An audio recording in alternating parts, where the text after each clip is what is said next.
రాజ్యాంగంపై కొంతకాలంగా అధికార ప్రతిపక్షాల మధ్య ఆరోపణలు కొనసాగుతున్నాయి. ఈ ఆరోపణల యుద్ధం పార్లమెంటుకు చేరింది. ఇరుపక్షాల మధ్య ఇవాళ లోక్సభలో వాడివేడి చర్చ జరిగింది. రాజ్యాంగ వజ్రోత్సవాల సందర్భంగా జరుగుతున్న ప్రత్యేక చర్చలో ప్రధాని మోదీ కీలక వ్యాఖ్యలు చేశారు. ప్రజాస్వామ్య భావనను 75 ఏళ్లుగా నిలబెట్టుకుంటున్నామని చెప్పారు. ఇవి దేశం గర్వపడే క్షణాలు. దేశం వేగంగా అభివృద్ధి చెందుతుందని చెప్పారు. దేశ అధ్యక్షురాలిగా ఆదివాసీ మహిళ ఎన్నికయ్యారని, మహిళలకు అన్ని రంగాల్లో గౌరవం దక్కాలని ప్రధాని చెప్పుకొచ్చారు. कि दुनिया के कई देश आजाद भी हुए, संविधान भी बने, लोकतंत्र भी चला, लेकिन महिलाओं को अधिकार देने में दशकों बीत गए थे। लेकिन हमारे यहां शुरुआत से ही महिलाओं को वोट का अधिकार संविधान में दिया गया।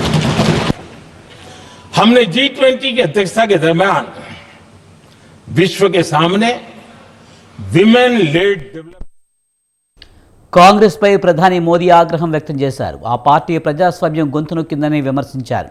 గాంధీ కుటుంబం రాజ్యాంగాన్ని అవమానపరిచిందని మండిపడ్డారు. ప్రజాస్వామ్యానికి రాజ్యాంగం తల్లిలాంటిదని ప్రధాని అన్నారు.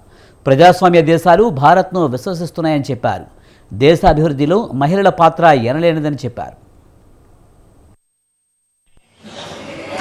संविधान को चोट पहुंचाने में कोई कोर कसर नहीं छोड़ी है।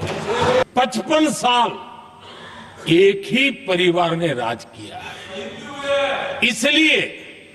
इसलिए देश को क्या क्या हुआ है ये जानने का अधिकार है।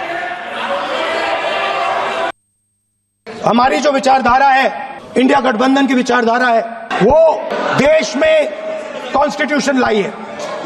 हम सब मिलकर कॉन्स्टिट्यूशन की रक्षा करते हैं। अंबेडकर जी ने कहा था, if there is political equality but no social and economic equality, political equality will be destroyed. ये अंबेडकर जी के शब्द हैं और आज